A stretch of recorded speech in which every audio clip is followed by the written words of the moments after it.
Hello, it's 21st of April. It's super gloomy. It's been snowing, raining, being cold. It's the weird weather in Poland. Probably it's not just where we are, but entire Poland is going through this cold spring. I mean, it's supposed to be spring. It's April, but somehow it's very cold. Well, today I just wanted to update what I have been through in Krakow Marathon, which took place a week ago, 14th of April, which was actually my first full marathon. Well, I did one full marathon probably more than 10 years ago, like 11 years ago or something in Honolulu. But at the time I was a student and marathon took place right after the final exam or something, so I didn't have much time to prepare for marathon. So, well, so how did it go, and what I felt, and how I would do differently, that sort of thing. I'm gonna cover this in this podcast. So, when did I start training for this marathon? Well, there's no clear date that I've decided to run. I mean, of course, I signed up at some point, but I don't remember. But I believe back in November, I can see on my Garmin Connect that I ran uh, half trail marathon, 19th of November in Poland. This day, I ran a half trail marathon in within 2 hours. So this got me, kind of hooked on running more, and then gave me an idea.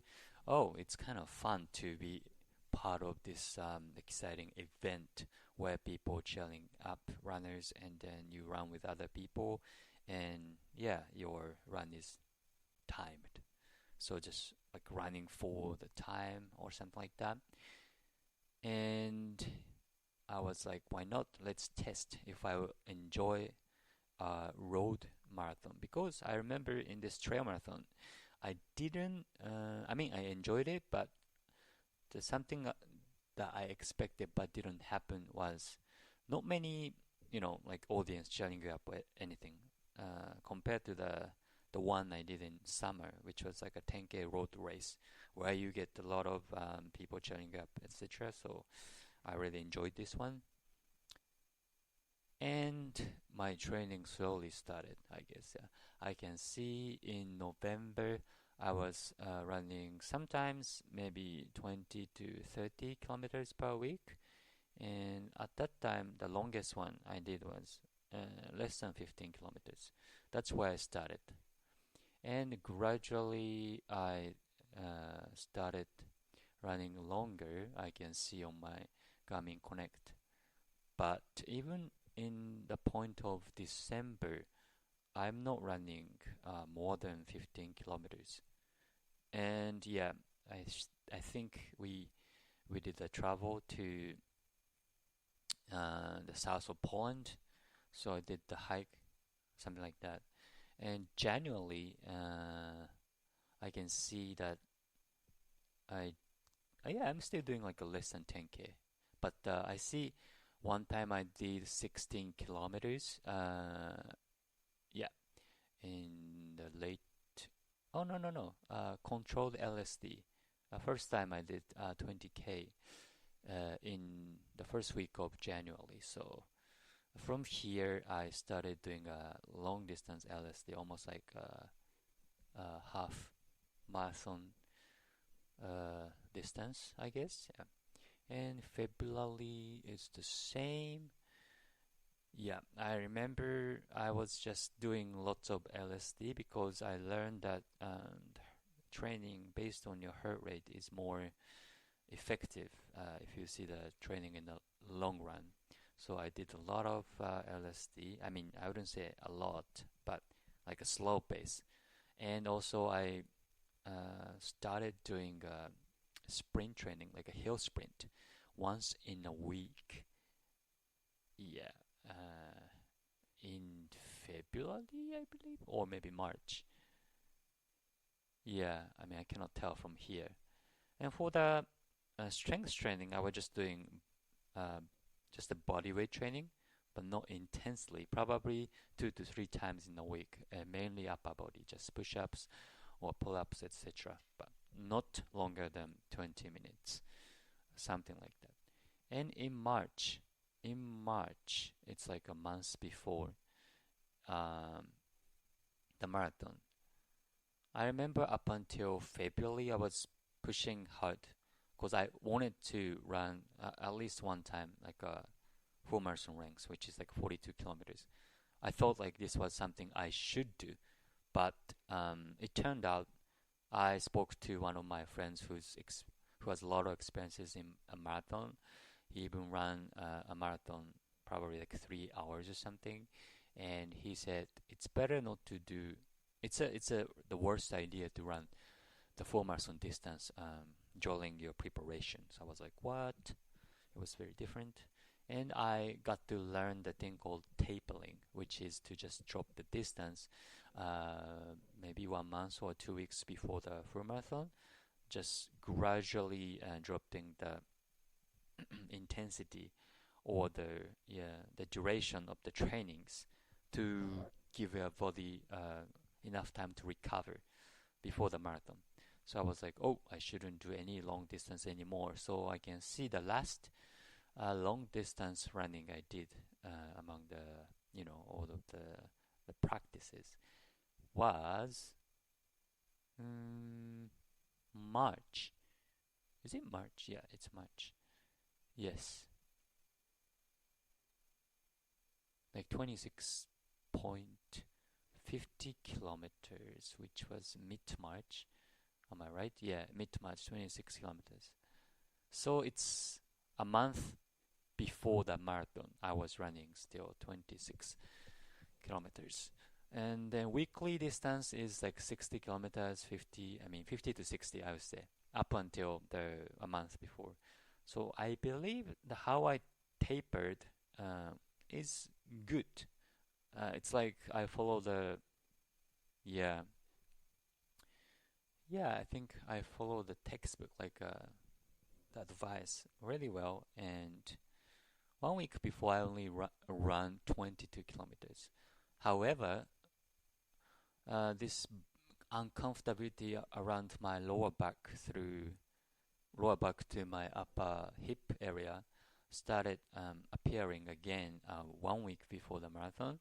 I had this weird, I don't know if it's nerve or muscle, but I had this weird pain back in probably 1 year ago when I was still lifting. Like when I did the deadlift, I heard the cracking sound like in my body, and at that moment I couldn't move. I just felt super stiff, so I just stopped deadlifting. And as I recover and then stopped working out for a week or something, it just went away, this pain. So yeah, I just gradually stopped lifting because I don't know, I just got bored or something, not because of this pain. I just started doing a body weight exercise. But somehow I had this uncomfortability again 1 week before the marathon race. So I was like, shit. And then I went to see a physiotherapist for the first time. I have never went to see a physiotherapist before this. So he did the normal assessment, and he told me that I'm lacking the flexibility of the hip rotation, and also I have quite weak muscle. My muscles around the hip zone is super weak.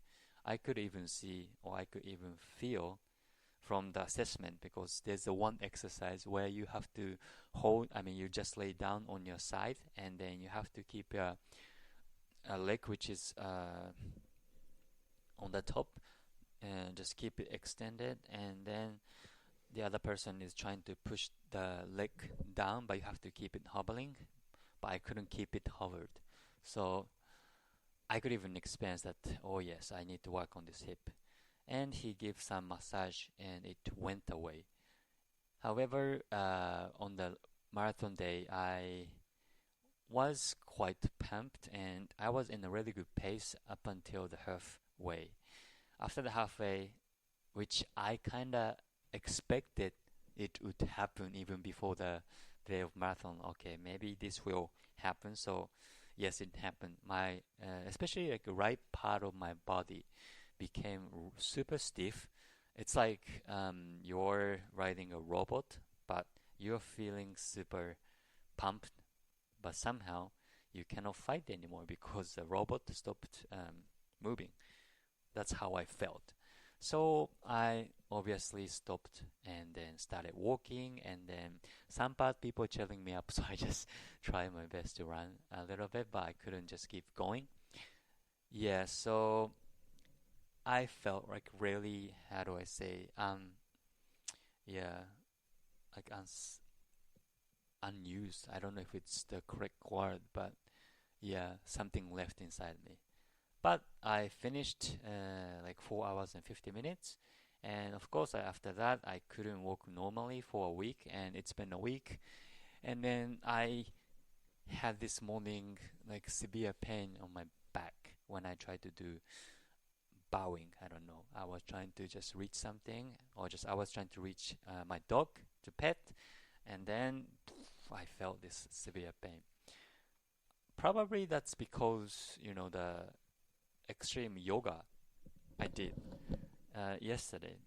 I guess that's the only thing I did differently, from the normal day-to-day lives.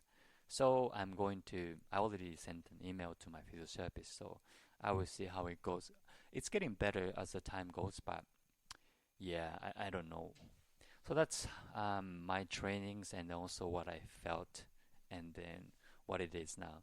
So it got me thinking, is it worse? I mean, yeah, does it worse doing a marathon? Yes, that's a good question. It depends. It very depends. Because some people, if you just want to live a healthy life and if you want to live a longer life, if you want to have a longer healthy life, like which is to just being able to do whatever you want to do in your body, even if you get older than 80 or 90s. Scientifically, according to my experience, not experience, but according to the books I read or the informations I consumed from the professionals, um, running on the road for a long time, such a long distance, is not healthy. That's my assumption from the all the informations I have. So I knew this activity, like running a full marathon, is going against the the will or just like wish to be a healthy human being for a long time. I knew it, but knowing it and experiencing it's a totally different things. But even though I don't know this full marathon itself made me like this. No, I don't think so. I had this problem from a long time ago. But at the same time, I wasn't enjoying marathon as much as I did back in the shorter distance race. So what I'm thinking right now is maybe for a road race, probably I would do shorter distance. Like maybe the longest is half. But for the trail, I already signed up for the 52 kilometers trail running in May, end of May, which will take place in Bieszczady, southern part of Poland. I will see because there's no way turning back. I already paid, and frankly speaking, I'm kind of excited to do it again because this one has the time limit of 13 hours, which is quite doable. Even I don't know, even if I walk a lot, some part I could still manage to finish it. It's like a festival, so I'm kind of pumped. For the road, maybe, but I don't know. Okay, so if you're looking for more general informations of Krakow Marathon, um, I don't know, this is my first marathon, so I cannot do a comparison to other major marathons in the world. But I guess the course was mainly flat and not much elevation gain. And there's some elevation gain in the end, but it's unnoticeable. Like you can notice on the the GPS map or something, but when I was running, it was almost unnoticeable. I mean, of course there's some uphill, but it's super short. What I liked about Krakow Marathon is, yeah, probably it's consistent with other marathon races, but people supporting, runners, especially kids. Kids are if you're running, you will see the 8 points. It's every or maybe every 3 to 5 kilometers. You see the 8 points. Kids are volunteering, giving water and some food, chocolate, snacks, etc., bananas, and I can see people are trying to speak English. Water is Polish, but a lot of chats trying to say like water, water. It was kind of cute, and yeah, it just made me smile. And also, yeah, some volunteers. Yeah, just like local people. So locals are just setting up the music booths and etc. and just trying to chatting up, high fiving, like a normal marathon stuff. Yeah, it made me happy. Yeah, I gotta admit. Yeah, so the advices, I mean, if I could give advice to myself in the past, I would just say, just go to see a physiotherapist in much earlier stage, before even I started. Just don't leave it and then close your eyes. It's so easy to just, close your eyes and then just leave it somewhere. But I knew someday it will be a problem. It's a cliche things to say, like don't leave it before it becomes a problem. But I don't know. It's not enough how many times it was said. It's not enough. Like you have to go to see a professional. Yeah. So I will go back to physiotherapist and work on my body. Probably when I was 20s. Yeah, like I could figure out everything by myself. Maybe I could figure out by myself now as well, but who knows? Like the scary thing about body is you don't know like what actions you take would give some turn back probably 10 years from now or 5 years from now or like 15 years from now. So yeah, that's kind of scary point, isn't it? Yeah, for everyone. But in conclusion, I would highly recommend because I like Poland and it's a nice city like Krakow. I know the Krakow has the bad reputation of having the one of the worst air condition in Europe, so they're working on it. They're working on improving the air quality, so it can only get better, I believe. But yeah, like sceneries, they have a nice castle and a river, and you can run along these sceneries. And yeah, as I said, the course is quite flat, so probably it's easy for beginners as well. And there are many people who are untrained. I wouldn't say untrained, but there are many people who are running in the end, like myself. Before I joined this marathon, I thought like no one is going to run, no one is going to quit. But I saw many people who are struggling like myself. So for me, seeing like a pro runners is kind of exciting and then touching. But more than that, I felt quite emotional seeing other like normal people like myself struggling and going through the same struggle like me, but still trying to finish, even though the body is kind of deteriorated. It's not a good thing because the health comes first, but still, don't know, like just finishing something you started. It's sometimes, I don't know, good thing, I guess, yeah. And yeah, to be able to be a part of this event was something, another thing.